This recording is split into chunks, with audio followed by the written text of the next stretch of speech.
हे guys, good evening. So चलिए आज ये मेरा सेकंड वीडियो है on the whole financial terminologies as we build up to the live workshop on July 6th and 7th के लिए। तो जैसे आपने देखा होगा कि जो पहला वाला जो सेशन किया आज सुबह को, उसमें spoke about a lot of things, right, कि बैंक्स कैसे पैसे उठाते हैं, कहाँ पे देते हैं। I talked about cost of borrowing, advances, I talked about the spread, right, I talked about so many things around it, right। तो अभी इस वाले वीडियो में I'll talk about 2-3 more terms, ठीक है। तो पहला वाला जो टर्म है उसको बोलते हैं डिसबर्सल, ठीक है। आप देखे होंगे कि बहुत सारे फाइनेंशियल्स बोलते हैं कि हमने इस साल में इतने करोड़ों का डिसबर्सल किया, पिछले साल से डिसबर्सल से इस साल का डिसबर्सल इतने परसेंटेज हाई है, राइट। सॉरी, सो डिसबर्सल का मतलब क्या है? डिसबर्सल का मतलब है मतलब उस पर्टिकुलर साल में, उस पर्टिकुलर फाइनेंशियल ईयर में आपने कितने करोड़ रुपए लेट से आपने इकोनॉमी में दिए हो अक्रॉस, से फॉर एग्जांपल आपका मतलब जहां पे भी आप लेंड करते हो, रिटेल में, एग्री में, फिर उसके बाद आपका एसएमई, एमएसएमई, कॉर्पोरेट्स में, ठीक है। तो सोचो एक कंपनी बताता है कि हमारा FY24 का डिसबर्सल है 1000 करोड़।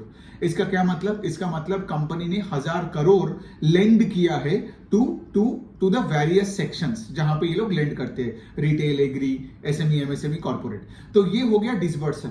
अब ये टर्म क्यों इंपॉर्टेंट होता है सोचिए। जो फाइनेंशियल का लेट से फॉर एग्जांपल अच्छा सिचुएशन है, ठीक है, मतलब जो फाइनेंशियल का हेल्थ बहुत अच्छा है वो ज्यादा रेट से डिसबर्सल करेगा, है ना। लेकिन सोचिए जो फाइनेंशियल आज बहुत तकलीफ में है, ठीक है, आप देखोगे उनका डिसबर्सल का ग्रोथ नहीं होता है, या होता है तो बहुत ही कम रेट से होता है, क्योंकि यहां पे एसेट क्वालिटी का कॉन्सेप्ट आता है, जो मैं आई गेस थर्ड या फोर्थ मतलब अगले 1-2 वीडियो में फिर मैं सब समझाऊंगा कि GNPA, NNPA, credit cost, provision coverage ratio, वो सब मैं समझा दूंगा। लेकिन यहां पे आप यही समझो कि कोई भी अगर फाइनेंशियल ज्यादा डिसबर्सल कब कर पाएगा? जब उसका एग्जिस्टिंग घर का सिचुएशन अच्छा है ना। तो नाउ यू अंडरस्टैंड ये जो टर्म है डिसबर्सल, इसका मतलब क्या है कि उस साल में पिछले साल के कंपैरिजन में कितना ज्यादा पैसा इकोनॉमी के वेरियस सेगमेंट्स में दिया है। Got it. तो ये हो गया डिसबर्सल का कॉन्सेप्ट कि कितने रुपए बाहर गया है बैंक से, कितना उन्होंने लेंड किया है उस साल को। नाउ दूसरा जो टर्म आता है उसको हम बोलते हैं AUM, राइट। AUM का मतलब है एसेट अंडर मैनेजमेंट। अब एक एग्जांपल लेके बात करते हैं, ठीक है। चलिए एक कोई फाइनेंशियल है जिसने सिर्फ FY24 में 1000 रुपए डिसबर्स किया, 1000, लेट्स टॉक इन रुपीज तो और सिंपल हो जाएगा, 1000 रुपीज को डिसबर्स किया, लेकिन उसका टोटल एसेट अंडर मैनेजमेंट है 6000 रुपीज। अब ये क्या डिफरेंस हो गया? एसेट अंडर मैनेजमेंट का मतलब है जब से वो फाइनेंशियल चालू किया था बिजनेस करने, तब से लेके आज तक 6000 करोड़ का उनका लोन बुक का साइज है, ठीक है। मतलब क्या? That's a cumulative number over the entire period and the length of the financial। तो वो होता है AUM। और डिसबर्सल कब बोलते हैं कि वो पर्टिकुलर लास्ट ईयर में कितना डिसबर्स किया, and let's say of course we can compare the disbursal number with what they disbursed से एक साल पहले, ताकि हम वो ग्रोथ रेट को कैलकुलेट कर पाए ना। ये जो AUM बोल रहा हूं मैं, या फिर मैं उसको लोन बुक बोल रहा हूं, मतलब टोटल एग्रीगेट लोन बुक का बात हो रहा है यहाँ पे। जैसे मैंने बताया asset under management is AUM, मतलब शुरू से लेके आज तक पूरा बुक का साइज कितना है, राइट। शुरू can be let's say for example, जैसे मैंने बोला डिसबर्सल इस साल में FY24 में था 1000 रुपए, लेकिन लेट्स से वो कंपनी 2010 से चालू हुआ था, सो 2010 से लेके 2024 तक, ठीक है, उनका टोटल जो AUM है वो है 6000 रुपए, ठीक है। तो ये बनता है डिफरेंस। अब सोचिए लॉजिकली AUM में भी 2 हिस्सा होता है, ठीक है। अब जितना ज्यादा आप डिसबर्स करोगे उस पर्टिकुलर ईयर में, तो आपका ओवरऑल AUM का नंबर तो बढ़ेगा, है ना। लॉजिकली सोचो, क्योंकि जब आपने ये 1000 करोड़ और भी दिया, राइट, बाजार में, तो आपका AUM तो बढ़ा। Got it. बिकॉज देखिए बैंक जब अपना पैसे को लेके से कहीं पे लेंड करता है, तो वो तो उनका एसेट बनता है ना, राइट। तो इसीलिए AUM का A है एसेट अंडर मैनेजमेंट, ठीक है। लेकिन एक पॉइंट है AUM में जो हमें ध्यान में रखना चाहिए, वो क्या है कि बैंक सिर्फ पैसा देता नहीं है, लेता भी है, राइट। तो लेता है इन द सेंस मतलब क्या? सोचो बैंक के पास एक कस्टमर है, एकदम सिंपल लैंग्वेज में समझो, एक कस्टमर है, तो वो कस्टमर ने लेट से फॉर एग्जांपल लोन को प्रीपे कर दिया, मतलब लेट से उन्होंने 10 साल के लिए होम लोन लिया था, लेट से बैंक ने उसको 500 रुपए दिया था, ठीक है, और बोला था ठीक है भाई तू इंटरेस्ट लेके मुझे प्रिंसिपल देना 10 साल से। लेकिन लेट से उस बंदे को लॉटरी लग गया अगले 2 साल के अंदर, तो उसने क्या किया, पूरे 500 रुपए अपने लॉटरी के अमाउंट से लिया और बैंक को बोला ले भाई तू अपना पूरा प्रिंसिपल और टाटा बाय बाय। तो ये जो पैसा वापस आता है, ये क्या हुआ, ये बैंक का AUM को बढ़ाता है या घटाता है, बोलिए, घटाता है ना, क्योंकि यहां पे क्या हुआ, पैसा वापस आ गया, राइट। सो यहां पे क्या हुआ, पैसा वापस आया, तो एसेट अंडर मैनेजमेंट बढ़ता है व्हेन यू डिसबर्स मोर, लेकिन अगर पैसा वापस आता है that affects AUM in a negative way. एकदम सिंपल एग्जांपल लेके सोचो, ठीक है। और now you understand over a course of से 10, 15, 20 इयर्स कितना करोड़ों ट्रांजैक्शंस में बैंक ने पैसा दिया और कितना करोड़ों ट्रांजैक्शंस में बैंक को पैसा वापस मिला। जैसे ये एक एग्जांपल था, 500 रुपए उनको वापस दे दिया। दूसरा चीज क्या होता है, सोचो आपने कस्टमर को पैसा दिया, ठीक है, लेट से होम लोन का एग्जांपल लेते हैं, आपने उसको लेट से फॉर एग्जांपल एक होम लोन दिया। अब लेट से वो कस्टमर ने क्या किया, वो कस्टमर लेट से डिफॉल्ट करके भाग गया, ठीक है। अब उसका घर तो पड़ा है, तो बैंक क्या करेगा, उस घर पे कब्जा करेगा और फिर उस लेट से उस घर को और लैंड को बेच देगा। जब वो बेचेगा तब उसको तो पैसा मिलेगा, राइट। तो ये भी तो AUM को नेगेटिवली अफेक्ट करता है, बिकॉज यहां पे भी पैसा बैंक के पास आ रहा है। Got it. सो डिसबर्सल का मतलब है कि सिर्फ एक पर्टिकुलर साल में कितना पैसा तुम बाहर जा रहे हो, राइट। लेकिन AUM में क्या है, it's a cumulation through out the entire tenure of the financial, कि कितना पैसा बाहर गया और कितना पैसा अंदर आया, राइट। तो मुझे लगता है कि बहुत लोगों का ये सवाल होता है कि AUM और डिसबर्सल में डिफरेंस क्या है, तो यही है डिफरेंस। अब लॉजिकली सोचो, जो मैं पहले वाला पॉइंट बोला, ठीक है, क्योंकि हम सेशन ऐसे ही करने वाले हैं, कॉमन सेंसिकली करने वाले हैं। सोचो किसका डिसबर्सल का रेट घटने वाला है, उसी का ना जिसका लेट से फॉर अब देखिए डिसबर्सल का रेट घटा मतलब AUM का भी ग्रोथ का रेट घटेगा। अब सोचो डिसबर्सल का रेट या AUM का रेट कब घटता है, तभी घटता है जब लेट से फॉर एग्जांपल बैंक्स का एग्जिस्टिंग जो लोन बुक में बहुत सारे प्रॉब्लम्स हो रहे हैं, मतलब क्या, उनका एसेट क्वालिटी खराब हो रहा है, जिस पे हम लोग अगला वाला सेशन में बात कर लेंगे, ठीक है। वेरी बेसिक फॉर्मूला सब कुछ।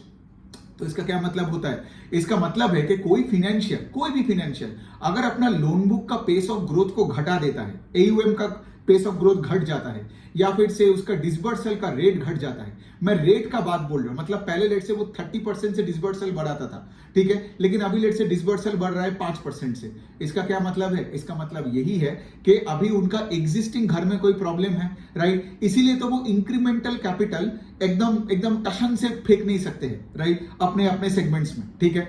तो ये भी क्रिटिकल पॉइंट है। तो आई गेस आपको अभी समझ में आ गया AUM और डिसबर्सल का डिफरेंस क्या है। और यहां पे जब कोई फाइनेंशियल का नंबर आता है और वो ग्रोथ का नंबर आता है, वही पे आपको चेक करना है कि उसका जो कॉम्पिटिटर है, राइट, उसके कॉम्पिटिटर, ऑफ कोर्स मैं सोच रहा हूं कि कॉम्पिटिटर ऑफ सिमिलर साइज, अगर आप SBI का देखोगे इतना बड़ा साइज में उसका डिसबर्सल का रेट आपको हमेशा कम ही दिखेगा कंपेयर टू से फॉर एग्जांपल एक इक्विटा स्मॉल फाइनेंस बैंक का, राइट, क्योंकि उसका बेस ही इतना छोटा है। एक का तो 35 लाख करोड़ का लोन बुक है SBI, इक्विटस का कितना ही होगा, 25, 30, 35 हजार करोड़ का होगा, राइट। मतलब इसका क्या मतलब, इक्विटस का लोन बुक और AUM इज 1% ऑफ SBI का। तो ऑफ कोर्स यहां पे we expect Equitas to grow disbursal at a faster pace than SBI, right, because base छोटा है। लेकिन सोचो अगर लेट से ऐसे सिचुएशन आए कि छोटे छोटे फाइनेंशियल्स का भी डिसबर्सल का रेट SBI का रेट से कम हो जाता है, या उनका AUM का लोन बुक का ग्रोथ SBI का लोन बुक का ग्रोथ से कम है, AUM का बात कर रहा हूं, ठीक है,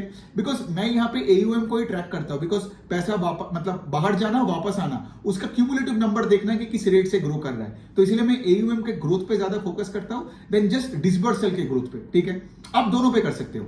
सो the point I am trying to say इसके लिए, अगर लेट से फॉर एग्जांपल कोई छोटा फाइनेंशियल हो इन स्मॉल फाइनेंस बैंक और NBFCs, जिसका लेट से लोन बुक या AUM या डिसबर्सल का जो ग्रोथ का रेट है अगर वो SBI और HDFC बैंक से कम रेट में है ना, मतलब क्या, कि वो मार्केट शेयर गवा रहे हैं, क्योंकि इतने बड़े बड़े प्लेयर्स अगर लेट से 15% से लोन बुक को ग्रो कर रहा है और अब छोटे होके आप 6-8% से ग्रो कर रहे हो, मतलब आप मार्केट शेयर गवा रहे हो, पहला वाला पॉइंट। और दूसरा वाला पॉइंट है कि कोई जानबूझ के थोड़ी कम रेट से ग्रो करता है, वो जानबूझ के नहीं करता है, लेकिन उसको करना ही पड़ रहा है, बिकॉज उस टाइम पे आप देखोगे उस फाइनेंशियल का एग्जिस्टिंग जो लोन बुक है, राइट, वहां पे उनका एसेट क्वालिटी में प्रॉब्लम है, मतलब जिनको पहले पैसा दिया है वो वहां से ढंग से पैसा वापस नहीं आ रहा है, ठीक है। तो इसी वजह से, तो देखिए कितना सही वजह से लॉजिकली समझाया मैंने, और इस तरीके से हमें वो सेशन करनी है विथ आई थिंक फाइनेंशियल्स का। अगर मैं लेंडिंग का पार्ट बोलूं तो I think I will be covering around 70+ lenders, ठीक है, in universal bank, small finance banks and NBFCs, और उसमें तो भी हजारों कैटेगरीज है, ठीक है, तो उसमें हम नहीं जाते हैं। तो इस तरीके से हमें उस दिन काम करना पड़ेगा। एंड ऑफ कोर्स एक सेकंड, हाँ, एंड ऑफ कोर्स राइट, अगर हम इस तरीके से देखेंगे तो प्रैक्टिकली सेंस बनेगा। तो ये हो गया, हमने AUM सीखा, डिसबर्सल सीखा, और हमने ये भी देखा कि डिसबर्सल का जो पेस ऑफ ग्रोथ का चेंज है वो कभी कभार एसेट क्वालिटी के साथ भी कैसे कनेक्ट होता है। कॉमन सेंसिकली सोचो, ठीक है, जस्ट लॉजिक समझो। अब लास्ट एक कॉन्सेप्ट समझते हैं, उसको हम बोलते हैं कॉस्ट टू इनकम, ठीक है। अब ये बहुत ही क्रिटिकल एक रेशियो है, ठीक है। कॉस्ट का मतलब यहां पे है operating cost, operating cost divided by आपका यहां पे इनकम, ठीक है। तो यहां पे फोकस करो, एक बैंक का ऑपरेटिंग कॉस्ट क्या क्या होता है, खर्चा क्या क्या होता है बताओ। एक तो होता है कि लाइक एम्प्लॉइज, जो नया नया लोग यहाँ पे हायरिंग होता है, एग्जिस्टिंग लोगों को सैलरी देना पड़ता है, ठीक है। तो ये होता है आपका एम्प्लॉय कॉस्ट। दूसरा क्या है, अगर आप ब्रांचेस बिठा रहे हो तो आपको रेंट का खर्चा, फिर आपका ये सब लीज का खर्चा, राइट, फिर आपका वो जो आपका मेंटेनेंस कॉस्ट होता है ब्रांच को मेंटेन करने में एंड ऑल दैट, तो वो भी एक कॉस्ट है। तीसरा कॉस्ट है कि आप ये जो ऑडिटर का खर्चा होता है, ये होता है, ट्रैवलिंग का खर्चा होता है, जितना भी कॉस्ट सोचो। और चौथा जो कॉस्ट है, जो आजकल के दिन में बहुत क्रिटिकल बन गया है इन द फाइनेंशियल स्पेस, वो है कि टेक्नोलॉजी का कॉस्ट। अब लॉजिकली सोचो, कोई भी बैंक का कॉस्ट टू इनकम का रेशियो अगर कोई सुनता है तो आप देखोगे यहां पे 2-3 तरीके से आप इसको जज कर सकते हो। सोचो, जिस बैंक का इनकम का ग्रोथ नहीं हो रहा है, मतलब क्या, उसका न्यूमरेटर का ग्रोथ नहीं है, तो उसका कॉस्ट टू इनकम हाई दिखेगा, बिकॉज इनकम लेट से फॉर एग्जांपल घट रहा है, तो the entire ratio goes up because the denominator is coming down. तो उस तरीके से अगर हाई कॉस्ट टू इनकम है बिकॉज इनकम में ग्रोथ नहीं आ रहा है, देन दैट्स अ प्रॉब्लम। दूसरे साइड में ये भी हमें देखना है कि कुछ बैंक्स है जो इतने फैले हुए हैं, ठीक है, कि उनका कोई खर्चा होता ही नहीं। अब देखिए, एक्स्ट्रा खर्चा कब होता है, जब लेट से आपका एडवर्टाइजमेंट का खर्चा बहुत ज्यादा हो रहा है, जब लेट से आपको मैन पावर हायर करने में बहुत खर्चा होता है, टेक्नोलॉजी में आपको खर्चा करना पड़ रहा है। जैसे आप पुराने लेगेसी सिस्टम से माइग्रेट करके अभी वो नया ERP में आ रहे हो, SAP में आ रहे हो, सो on and so fourth, right. अब सोचिए, कौन सी ऐसे कंपनी है जो ज्यादा खर्चा करेगा एम्प्लॉइज में, ज्यादा खर्चा करेगा एडवर्टाइजमेंट में और आपका टेक्नोलॉजी में, जो ग्रो कर रहा है ना। जो बिजनेस ग्रो ही नहीं कर रहा है, राइट, उसका खर्चा क्यों करना है एक्स्ट्रा, राइट। मतलब सोचो, फॉर एग्जांपल आज आप देखोगे लेट से SBI, PNB, इनका कॉस्ट टू इनकम रेशियो कम रहता है बिकॉज ये सब फैले हुए हैं लोग, ठीक है। लेकिन अगर आप कोई छोटे एक NBFC को देखोगे, या इवन आप देखोगे कुछ स्मॉल फाइनेंस बैंक है, ठीक है, आप देखोगे उनका कॉस्ट टू इनकम हाई है। तो जनरली यहाँ पे क्या होता है, लोग इसको ना एक एक्सेल शीट में डाल देते हैं कि देखो इसका कॉस्ट टू इनकम इज 30%, और अब देखिए ये जितना हाई कॉस्ट होगा वो आपके प्रॉफिटेबिलिटी में तो हर्ट होगा in the income statement, because ये सब मार्केटिंग का खर्चा, एडवर्टाइजमेंट का खर्चा, एम्प्लॉय का खर्चा, these are all expenses on your income statement ना। और इससे क्या होता है, आपका प्रॉफिट्स अफेक्ट होता है, आपका ROE सब अफेक्ट होता है, बट उसमें हम अभी नहीं, बाद में बात करेंगे ROE एंड ऑल दैट। लेकिन सिर्फ लॉजिकली समझो। लेकिन सोचो, जिस कंपनी का कॉस्ट टू इनकम हाई है बिकॉज वो इतना सारा खर्चा कर रहा है, मतलब क्या, उसका आज का प्रॉफिट्स उतना नहीं दिख रहा है जितना दिखना चाहिए, है ना। लेकिन सोचो, यहां पे अगर कोई कंपनी ग्रो कर रहा है तो उसका तो कॉस्ट टू इनकम हाई दिखेगा ही ना। लेकिन जो कंपनी लेट्स में उसका ग्रोथ का स्कोप ही नहीं दिखता है, वो क्या एक्स्ट्रा एडवर्टाइजमेंट के लिए खर्चा करेगा, है ना।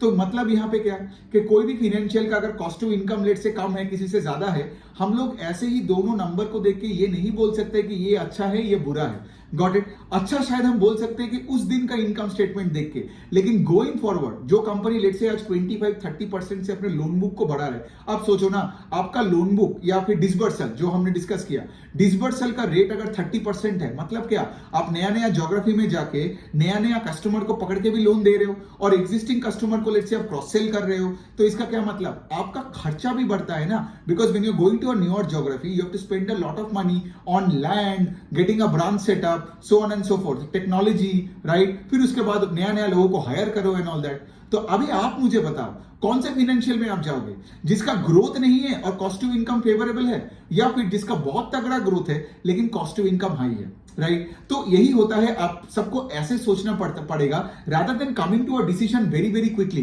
कि हमें ये नहीं चाहिए या चलो हमें यही चाहिए। Got it. क्योंकि यहां पे दो चीजें हैं यहां पे, एक तो है कि जैसे अगर मैं अपना ही बात करूं, आई डोंट लाइक कंपनी जिसमें ग्रोथ नहीं है। जो कंपनी, जैसे फॉर एग्जांपल उस दिन मैंने जो पेटीएम के वीडियो में बोला कि वो लोग एडवर्टाइजमेंट का खर्चा बचा रहे हैं और अपना जो एम्प्लॉय कॉस्ट वो भी घटा रहे, क्यों, बिकॉज उनका पेटीएम पेमेंट्स बैंक ही पूरा बंद हो गया, ठीक है। उनका इतने सारे लाखों मर्चेंट्स जो थे, मर्चेंट्स इनएक्टिव हो गए उनके प्लेटफॉर्म में, तो उनको सेंस नहीं बन रहा है आज एडवर्टाइजमेंट में ज्यादा खर्चा करने के लिए। इज दैट अ गुड और bad sign? That's a bad sign, right. लेकिन also on the other hand, मैं एक एग्जांपल लेके बात करता हूं। Look at IDFC first bank, वो आप देख रहे हो कि नया नया ज्योग्राफीज में जा रहे हैं, नया नया डिविजन्स खोल रहे हैं, लाइक से फॉर एग्जांपल आपका वेल्थ मैनेजमेंट हो गया, फिर उसके बाद कैश मैनेजमेंट, फिर उसके बाद उनका जो brokerage division, so on and so fourth, वो तो है ही नहीं। लेकिन जब आप कोई नया डिवीजन खोलते हो, राइट, लेट्स से आपने एक क्रेडिट कार्ड का डिवीजन खोला, राइट, अब सोचो क्रेडिट कार्ड में कितना स्कोप है हमारे देश में। लेकिन जब आप डिवीजन खोलते हो ना, सारे खर्चा आपको अपफ्रंट लेना पड़ता है, तो इसीलिए क्या होता है, आपका cost to income goes up when you open a new division and when you set it up. Got it? Now बात यही पे है, अब कैवियट कहां पे है? लेट्स से आज अगर आपने बोला कि ले चलो, हाँ, बिकॉज देखो, अगर मैं अपना बात करूं यहाँ पे, I would prefer an IDFC bank. कोई रिकमेंडेशन नहीं, जस्ट एक नाम ले रहा हूं, नहीं तो मैं कैसे समझाऊं। मुझे आईडीएफसी बैंक एटलीस्ट मुझे अभी प्रेफर करना है ओवर से अ फाइनेंशियल जिसमें ग्रोथ का स्कोप ही नहीं है, जो लेट्स से मार्केटिंग का खर्चा को मतलब काट रहा है यहाँ पे एटलीस्ट उम्मीद तो है। बिकॉज आगे जाके जब आप ये डिवीजन सेटअप करोगे, फिर आप क्या करोगे, आपके एग्जिस्टिंग जो कस्टमर बेस है उनको आप ये सारे प्रोडक्ट्स को बेच पाओगे, है ना। तो वहां से आपको जब क्रॉस सेल फ्रेंचाइज करोगे तब आपको ऑपरेटिंग लेवरेज दिखेगा। मतलब क्या, उस एक टाइम के बाद आपका खर्चा और नहीं बढ़ेगा, राइट। जैसे टेक्नोलॉजी, एक बार आपने प्लेटफॉर्म बना लिया, फिर इंक्रीमेंटली जो कस्टमर आएगा, जैसे आपने एसेट मैनेजमेंट कंपनीज का देखे होंगे, उनका जो प्लेटफॉर्म बन के रहा है, तो जो भी एयूएम ला रहा है, मतलब जो भी नया कस्टमर आ रहा है, पूरा वो पैसा ही बॉटम लाइन में रिफ्लेक्ट हो रहा है। इसलिए जितना बड़ा एएमसी कंपनी और जिसका जितना बड़ा प्लेटफॉर्म है, उनको फुल ऑपरेटिंग लेवरेज मिलता है। इसलिए देखोगे उनका पैट का ग्रोथ हमेशा सेल्स का ग्रोथ से ज्यादा हो रहा है, राइट। तो यही तो एडवांटेज यहां पे भी है। लेकिन what is the caveat here, इसका मतलब ये भी नहीं है कि जो आज बहुत तगड़ा खर्चा कर रहा है मतलब गारंटीड है आगे जाके लेवरेज मिलेगा ही। वो तो हमें धंधे को ट्रैक करना है और देखना है कि भाई ये जो नया डिवीजन खोल रहे हो या आज आपने जो खर्चा किए हो, कल ये खर्चे से आपका रिटर्न कैसे जनरेट हो रहा है ना। मतलब what is the return on that incremental capital that you put in that new division, wealth management हो, क्रेडिट कार्ड हो, कुछ भी हो, है ना। तो ये जो कॉस्ट टू इनकम है ना, ये नंबर देख के आप तो बोल सकते चलो 70% से 65% हो गया, या 70 से 7। अब सोचिए ना, अगर कॉस्ट टू इनकम 70% था किसी का, अब लेट से 75% हो गया, जनरली लोग क्या बोलेगा कि ये बुरा है, खर्चा बढ़ गया, राइट। आरओई थोड़ा कंप्रेस्ड हो जाएगा। लेकिन ये भी तो हो सकता है कि ये कॉस्ट टू इनकम बढ़ा है बिकॉज इन्होंने अपने टेक्नोलॉजी में ट्रांसफॉर्मेशन ला रहा है, राइट। जबकि दूसरा कोई फाइनेंशियल जो सिर्फ लोगों को लेट से सैलरी कम दे रहा है और टेक्नोलॉजी में कोई ट्रांसफॉर्मेशन नहीं ला रहा है और अपने कॉस्ट को बेटर दिखा रहा है, मतलब कॉस्ट टू इनकम का नंबर लेट से उसका 60 से 40% हुआ और उस दिन उसका प्रॉफिट ज्यादा हुआ। The point I am actually trying to say इसके लिए, बट वो तो वही के वही पड़ा रहेगा ना, क्योंकि उसका टेक्नोलॉजी अपग्रेड नहीं हुआ। आगे जाके ग्रो कहां से करेगा, आगे जाके तो मार्केट शेयर गंवाने वाला है। एटलीस्ट ये वाला कंपनी कुछ तो नया कोशिश कर रहा है ना। लेकिन सोचो कॉस्ट टू इनकम, मतलब कॉस्ट टू इनकम का क्या बोला, ऑपरेटिंग कॉस्ट, जैसे मैन पावर, टेक्नोलॉजी और आपका लेट से ब्रांचेस का खर्चा, यही तीनों मेन कॉस्ट है। फिर ऑफ कोर्स आपका अदर एक्सपेंसेस का, जैसे मार्केटिंग खर्चा हो गया, ये सब आपका जो बोलो ना, ये सब ऑडिटर का खर्चा हो गया, ट्रैवल का खर्चा हो गया, ये सब खर्चे का बात कर रहा हूं, ठीक है। तो बेसिकली क्या, जिसका खर्चा बढ़ रहा है आपको देखना पड़ेगा वो खर्चा क्यों बढ़ रहा है। Got it? Is it because that आपका इनकम नहीं बढ़ रहा है इसलिए पूरा कॉस्ट टू इनकम बढ़ा, और इज इट बिकॉज आप इफेक्टिवली अपने कंपनी में कोई कॉस्ट कंट्रोल नहीं कर पा रहे हो इसीलिए बढ़ रहा है? That is a bad sign, those two are bad signals. But अगर आपका कॉस्ट टू इनकम बढ़ता है बिकॉज आपका इनकम बढ़ा, बट आपका कॉस्ट उससे भी ज्यादा रेट से बढ़ा because you are going and building new divisions, तो मतलब क्या, वो इंक्रीमेंटली जो कॉस्ट टू इनकम का परसेंटेज बढ़ा है, that might not be a bad sign. Got it? Because business में तो हमें फ्यूचर का देखना है ना, राइट। सिर्फ उसी दिन का नहीं देखना है, आगे का देखना है। और मैं चाहूंगा मेरे बिजनेसेस सारे डिविजन्स खोले, राइट, फिर आगे जाके क्रॉस सेल कर पाएगा और बिजनेसेस को और बड़ा कर पाएगा, रादर देन एक बिजनेस जो छोटा सा एक जगह में पड़ा है। मैं इन सब का एग्जांपल लेके बात करूंगा, ठीक है, और मजा आएगा उस सेशन में, क्योंकि वो कुछ बिजनेसेस है जिसका कॉस्ट टू इनकम कम है लेकिन उसको बड़ा बनना ही नहीं है, वो सिर्फ खर्चा बचा रहा है, ठीक है। और जो अच्छा बिजनेस है वो खर्चे का इमीडिएटली नहीं सोच रहे, वो सोच रहे कि फ्यूचर के प्रॉफिटेबिलिटी के बारे में, और उसके लिए आज थोड़ा कॉस्ट में धक्का खा रहा है। Got it? तो यही होता है सेग्रीगेशन, राइट, कि एक तरफ कंपनीज है जो सिर्फ खर्चा बचाता है और एक मीडियोक्रिटी में पड़ा रहता है, मतलब एक रीजनल बैंक होकर पड़ा रहता है।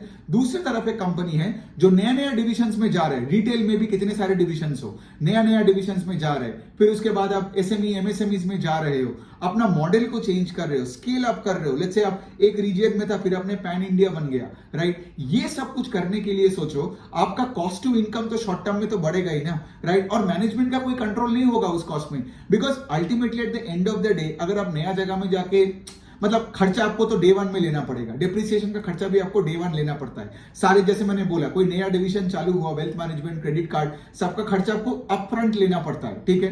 फिर उसके बाद धीरे धीरे करके वो बिजनेस लेट से 2-3 साल में, जिसको बोलते हैं ना जी स्टेशन पीरियड, वो जी स्टेशन पीरियड के बाद क्या होता है, ब्रेक इवन करता है बिजनेस, राइट। फिर उसके बाद आप देखोगे ऑपरेटिंग लेवरेज आएगा, राइट। नाउ आपके ऊपर है आप कौन से काइंड ऑफ कंपनीज में जाओगे, बिकॉज एक तरफ तो कंपनी का है जिसका आप देखोगे, मैं आपको एग्जांपल लेके भी दिखा दूंगा, जिसका प्राइस टू बुक बहुत कम है, बिकॉज इनको ग्रो ही नहीं करना है, इसलिए इनका खर्चा भी कम है, राइट। और दूसरे साइड में ऐसे कंपनीज है जिनको ग्रो करना है, लेकिन इतना हाई कॉस्ट टू इनकम बन गया है कि एनालिस्ट को डर लगता है कि क्या पता आगे जाके खर्चा हाथ से ना निकल जाए। अब यही तो बात है यहाँ पे, राइट, यही तो जर्नी है, राइट। हमें दोनों तरफ के कंपनीज को ट्रैक करनी है, और अगर आप ऐसे कंपनीज में इन्वेस्टेड हो जो लेट से फॉर एग्जांपल आज बहुत खर्चा कर रहे हैं, उसको तो बहुत अच्छे से ट्रैक करो, बिकॉज एटलीस्ट वो ग्रो तो कर रहा है ना, अपने लोन बुक को 20-30-40% से तो ग्रो कर रहा है, इसीलिए तो खर्चे पे आज उतना कंट्रोल नहीं है। लेकिन कोई जजमेंट मत ले लेना कि इसका हाथ से तो कॉस्ट निकल गया, इतना हाई कॉस्ट टू इनकम तो भगाओ इनको, नहीं।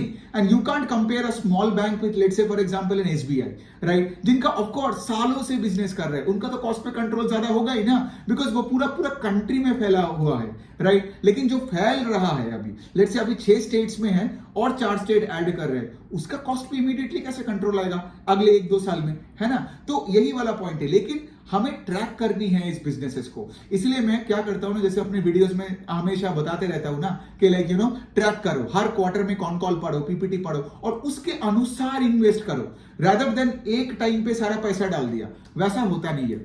एनी विच वे, तो आई गेस आपको कॉस्ट टू इनकम समझ में आया, आज एडवांसेस समझ में आया, और एडवांसेस मतलब एयूएम, राइट, एंड एयूएम और डिसबर्सल का डिफरेंस क्या हुआ। बाय द वे, मैं फिर से बता देता हूं कि मेरा जो सेशन आने वाला है उसका अनफॉर्चुनेटली कोई लाइव सीट्स नहीं रहा, ठीक है।